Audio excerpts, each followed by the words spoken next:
Well, we all know about the Robb Elementary School shooting that happened at the end of May, where sadly 19 children and 2 teachers were shot by a lone gunman, and there has been further developments in that story just over the past 24 hours as security surveillance footage from the school has been released, which shows the police's absolute inability or refusal to take action for a full 77 minutes, which exacerbated the situation when the shooter could have been stopped earlier.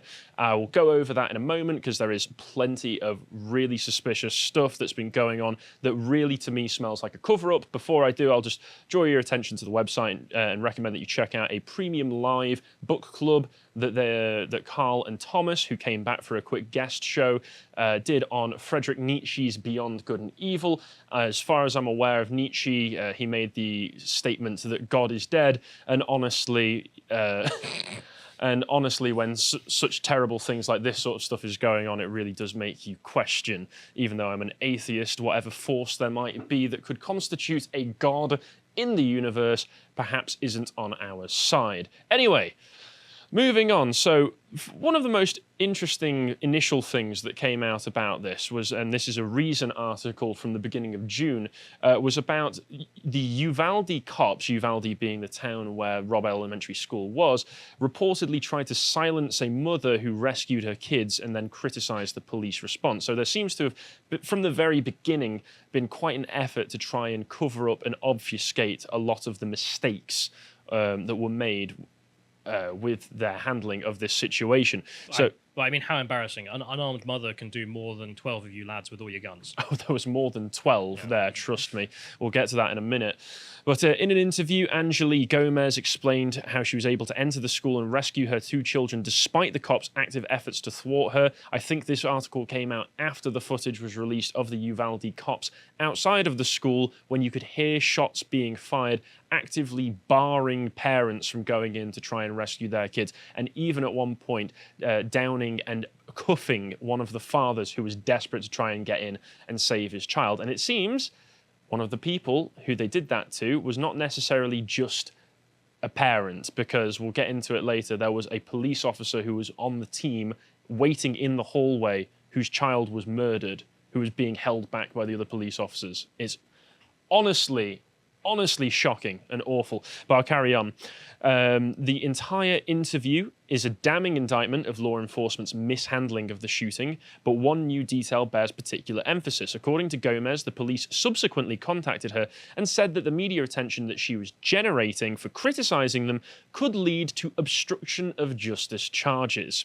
Gomez is on probation for unspecified, though decades-old charges. So, you know, they could probably dredge up those old charges, which have nothing to do with anything that she's done right now. If the charges are decades old, then she's a mother now. She went in and saved her children. This is obviously completely unrelated to that. But if you're going for obstruction of justice, then you could probably do that as well. So they were actively threatening parents who were speaking up about how badly this was handled. What's justice in their mind? Who knows? Justice, I would assume, means protecting their own back, saving their own skin, which, if you're a law enforcement officer whose job, I do not consider you people heroes. It is your job to put your necks on the line to save people. That's what you signed up for. I mean, if you do the good job, if you do become a hero. If you do the good job, yes. These people, absolutely not. And if we move along, the Uvalde district attorney, when all of this was going on, blocked the footage from being released originally, and this was only a few days ago, so it has been leaked since then. Republican State Representative Dustin Barrows was told in a letter this week by Texas DPS Deputy Director of Homeland Security Operations, Freeman Martin, that though the footage does not show children, DPS has been told not to release it. Burrows, the chairman of the House Investigative Committee on the Robb Elementary shooting, said he had requested a copy of the video without audio as part of a preliminary report the committee was working on. And he tweeted out regarding this and showed the response that he got. So he just, sent them a letter saying, can I have this footage so that we can release it to at least the members of the Uvalde community so that they will be able to understand what's gone on, so we can be more transparent regarding this. I've got a little excerpt from the response that he got. We do not believe its public release would harm our investigative efforts. In fact, releasing this video would assist us in providing as much transparency as possible to the public without interfering with the investigation in the manner that an immediate public release of all evidence would. However, we have communicated your request to Uvalde County District Attorney Christina Mitchell Busby, and she has objected to releasing the video and has instructed us not to do so. As the individual with authority to consider whether any criminal prosecution should result from the events in Uvalde, we are guided by her professional judgment regarding the potential impact of releasing the video, which for me is politician talk for it will make us look bad. We need to find a way to spin this first. As far as I'm concerned, I understand that there are worries that it could interfere with whatever investigation, but they acknowledge in this letter here it probably won't do anything bad for us to release this footage, at least for the sake of looking transparent, because as far as it goes, it looks like you've been trying to cover a lot of stuff up. We just need to get our story straight first, as Poso said, which is probably correct. Yes, exactly. And then there's an interesting contrast we can have here if we move along to the next. Yeah, I got a Metro article as well. Apologies. No, I love it. It's such a meme outlet at this point. Look at that. Like, look at the flag. Yeah. Sorry. Because there was a contrasting event that happened at the end of last month in June where a man, Jayland Walker, an unarmed black man, was shot, which led to uprising and protests in Akron, Ohio. And I'll just go through just a little bit of the details of this. So they released the body cam footage a week after it happened, which is pretty good turnaround for this sort of stuff happening, so that they could show what had happened was that he was in a car chase with them, and then he gets out of the car, runs away, and reaches for his waist, which led to the police, who were all chasing him, to assume he might have been reaching for a firearm, at which point they all shoot him. But obviously... Yes, and this led to protests because unarmed black man gets shot by police will, of course, only ever lead to protests in modern America. But the police were able, when there was a grey area in the footage that makes it uncertain whether they were in the right or wrong, they were able to release that footage as quickly as possible to try and quell some of the upset. Whereas when it's something like Uvalde, in which the footage makes it very, very clear, as far as I'm concerned, that the police were entirely in the wrong, hide it. Hide it. Keep it behind closed doors. And Burroughs himself, the man behind the investigation, was saying even before this footage got released, it was his intention to show the hallway video to the people of Uvalde regardless of any agreement. So he said he wouldn't release it to the public until the people of Uvalde have seen it for themselves. And I do think it is quite unfortunate. A lot of people have denounced that the footage being released to the public does mean that they got to see it before a lot of the people whose family members were involved in this. I think it's good for transparency and it's good for knowledge of the public to know what's gone on, but I do understand that out of respect, it would have been better for them to see it first, from what they're saying. I can respect that position. But at the same time, it definitely seems like there were people involved who were trying to cover it up. And that's when we get to last night, where the footage was released. And I'll describe a little bit of what it says here, and then I'll play a clip from it, because the footage, of course, is about 1 hour and 22 minutes long, and it shows a lot. You can see what happened was the shooter was driving erratically, drove into a ditch, crashed in the ditch, and then two people from a nearby funeral home approach him, at which point they recognize that he's loading an AR-15 style gun and starts shooting at them. They run away. He walks very calmly, very slowly, into the school as a police cruiser, which is apparently the school police, drives by, does nothing. Guy holding a rifle walks into the school. Not my job. Another day in America. Yep.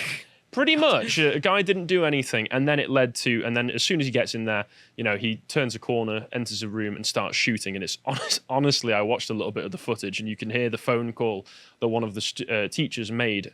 It's very distressing to listen to. So I won't be playing any of the footage in which you can hear that sort of stuff. I'll be playing more stuff to show the police involvement in this. But yeah, I'll just read some of this. A 77-minute video recording captured from this vantage point, the surveillance footage of the hallway, along with body camera footage from one of the responding officers obtained by the American Statesman and KVUE, shows in excruciating detail dozens of sworn officers, local, state, and federal, heavily armed, clad in body armor, with helmets, some with protective shields, walking back and forth in the hallway, some leaving the camera frame and then reappearing. Others training their weapons toward the classroom, talking, making cell phone calls, sending texts and looking at floor plans, but not entering or attempting to enter the classrooms. Even after hearing at least 4 additional shots from the classrooms, 45 minutes after police arrived on the scene, the officers waited. They asked for keys to one of the classrooms, which turned out later to have been unlocked, according to the investigators. They brought tear gas and gas masks. They later carried a sledgehammer, and still they waited. Officers finally rushed into the classroom and killed the gunman an hour and 14 minutes after the police first arrived on the scene. 19 fourth graders and their 2 teachers died in the massacre. Just a few days before the school year. So, yeah, at first, I was seeing the footage. The police get in there. They run towards the classroom. There's some shots exchanged from the shooter. I think one of the police officers gets his ear grazed a little bit. They run back, and from that point onwards, they just wait. They just wait. And you can see in the footage, which I'll show in a moment, all that happens is the corridor just gets increasingly filled with all of these people, all very heavily armed people with body armor, and they just wait. Who have signed up to go in and shoot active shooters. That is your job. But yeah, me describing it, let's just show the footage because the Statesman has done a little edit showing what's going on with little annotations to show how many minutes this is after the police arrived. So... yeah, we can see about 1, 2, 3, 4, 5, 6, 7, 8 people in the frame at least. We've got some body camera footage there. Sorry, did you... oh, there we go. And this was about 48 minutes after they arrived. They start walking forwards, and you can just see how many people there are there. One shooter, one active shooter, because apparently what happened was that the police chief or whoever was in charge of the operation treated this... just dude sanitizing his hands. Yeah, dude just sanitizing his hands. You can see checking his phone. You see that guy being held back there on the right? The guy being held back who looks like he's very worried about what happened. His daughter was one of the victims. Ah. They're actively holding him. He looks horrified at this whole thing. You know, how many guys? I mean, I'm just seeing like more just out of frame slightly. I mean, there must be more behind that as well. So imagine your daughter... of course there are. The more people turning up. Why aren't there? Yeah. Imagine your daughter has just, you know, you don't know whether she's dead or alive, and all of your colleagues who you're supposed to be joining together to help are holding you back. It's like I'm watching a goddamn clown car. Like, just as you were talking, 5 more people turned up in the frame. It's absolutely horrifying, the level of incompetence that I see here. And the reason that they did this is supposedly because, like I said, the person who was in charge of the operation said to treat it like a hostage or barricaded gunman situation rather than active shooter. When this guy is an active shooter and he has just killed 21 people. So that's the only defense, which is a local commander messed up, made the wrong call, and it's like, damn, yeah, he made the wrong call. In which case, what do we do now, I suppose? Yeah, and if you want to see the full footage, Jack Posobiec has been very good at keeping consistent in covering this, and on his Twitter page, he actually shared the full footage, so you can see what went on if you want to. I will just warn everybody, it's very distressing. It's shooter footage. So. Yeah, well, you don't see him shoot anybody, but you hear the phone call, you hear some of the gunshots fired. They even mentioned that they've had to edit out the screams of children, so... it's not nice. Nah. It's not nice. And then he also pointed out what I knew from reading the articles, but just to make it clearer again, if you go to the next one for me, Michael, thank you. Take a look at this photo, see how one officer is being held back. That's the one whose 10-year-old daughter was in the room and she was murdered. Across the hallway, there's a piece of absolute S leaning on the wall on his phone. And there's another photograph as well that he shared out that I didn't include in this, where one of the first officers to show up on the scene looks at his phone, and you can see very, very clearly from the angle, he's got a Punisher screensaver, you know, the Punisher skull face. And people have been pointing out that's kind of a good example of how these people see themselves, and this footage is how they actually were. Yes. It's not a great look. I mean, I don't know how much blame you put on, because it's the commander who made the call, that's true. And in which case, on the individual guys, I mean, the guy there whose you know, daughter is dead, he's not wanting to stand there, presumably. No, he's wanting to rush in and take the guy out. You know, I think throw all of these other guys out there. Well, that's the thing. If the guy whose daughter's being killed isn't running in, I mean, what are the rest of them as well? Like, I don't know how much blame you can lay on every single person, but it certainly is the case that you would have thought anyone else would have been like, buddy, let's just ignore the script. Yeah, I mean, like, that's... F the commander, I can hear shots, let's go. That's the thing, is that I thought we established a while back that I was just following orders isn't an excuse anymore. especially when it's your kid. Yes, I mean, this guy obviously does not want to be following orders. That's why they're having to sort of like pull him back. I think he's aware that if he just ran straight in, the other guys would grab him. The other guys would grab him. But if you just removed everybody else from that photograph and just let the dad go at it, I think we would have had this problem solved a lot quicker than the rest of them were allowed to. It's just pathetic and pitiful. As far as I'm concerned. Look, he's trained. If he dies saving his kid, he's not going to be upset. And how do you think the Uvalde mayor has responded to this? Nothing to do with me, Governor, I would presume. Can you believe those evil journalists releasing the footage before we gave them permission? What? Yep. Sorry. All right. So hang on. Like your police force is being made out to look like chicken S, as I could just see there, and you're like, no, not the police. Yep. Uvalde mayor attacks media for chicken S leak of school shooting video as residents slam him for another effing cover-up after he took down the memorial to the child victims. I mean, you could not looking good. No, but you're like, if you're the mayor, I mean, put yourself in you could have said nothing and you would have looked better. Instead, you were like, no, I'm going to stand with the police who stood by. Yeah, they had a city council meeting yesterday, and he said, the way that video was released is one of the most chicken things I've ever seen. Yes, I've wanted the video released, but all these news agencies knew that we were working with the House committee. He reiterated the original plan for officials to meet on Sunday morning, provide a report for the parents, and then have family members come back to a 2 p.m.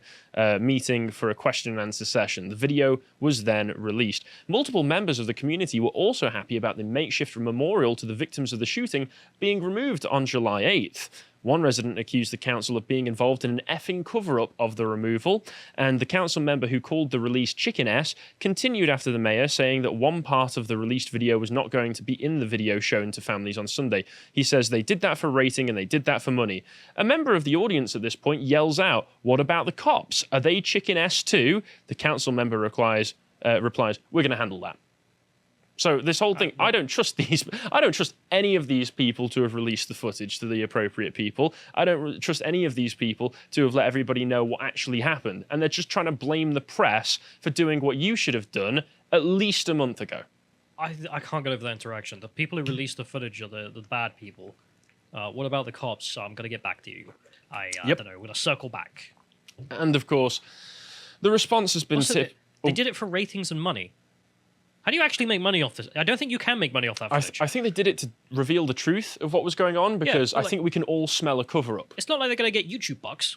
Like, that ain't going to be monetized. No, somehow I don't think school shootings get much money on YouTube. You're right there. You're going to clicks to your website? I mean, probably not many, frankly. I mean, people just check this stuff out on the social media site, so... whatever. And like I say, the response to all of this has been pretty typical, as the members of Uvalde have rallied around and done a rally in favor of gun control. And I completely understand why they would consider this to be the correct response after what has happened. But as always, I would say that this is not the response to make, because if you ban all the guns, you have monopolized gun ownership in the hands of the police, who have shown themselves to not be that willing to put themselves in danger if their boss tells them, just hold back and wait for my orders. And I mean, Sorry. Oh, carry on. There was a guy on Joe Rogan who made a great point about this, which is that, so you get people like this. I mean, you can understand why they might. Yes, I can understand these people. Fundamentally, the argument goes, well, we have to abolish the Second Amendment if you want this to stop by just getting rid of guns. That's how far you're going to have to go. But then how are you going to get rid of the guns? Because they're out there in the system. Yeah, not going to happen. It wouldn't work anyway, so dumb. And but there's a guy on Joe Rogan who made a great point, which is the Republican response of putting people in with guns as well. It can help. However, he said, and I'm convinced by his argument, best thing to do is let teachers have guns and then just don't let it be known who has them. Because then you take into the shooter's aspect. I mean, they're doing it as a suicide, right? And they want to make it a big show. In which case, if they can walk in and just get popped immediately, that's no good to them. In which case, the school is no longer a target. Whereas if no one in the school has guns, perfect target for them. Yeah, exactly. I mean, I think I showed the footage of that school, I think not in Ohio, but maybe Utah or something, where every single one of the teachers was armed, and I think the school... And they kept it to themselves as well. Yeah, they kept it to themselves. The school, preacher had a Bible that he kept his gun in, just to make sure that nobody knew where he had it. And that's how you really deal with these things, is make these places less of an easy target for school shooters. But I can completely, again, understand why they're doing this. I just think that they're going about it the wrong way. Anyway, that's that. And Uvalde police force not looking good. If you appreciated that segment from the podcast of the Lotus Eaters, you can go to lotuseaters.com to get access to all the premium content we have on the site, such as this live hangout here, being the Wisdom in the Book of Songs with Luke, Avery, and Carl there. And if you want to follow what else we're putting out, you can follow us on Getter at lotuseaters_com on Getter. Thank you and goodbye.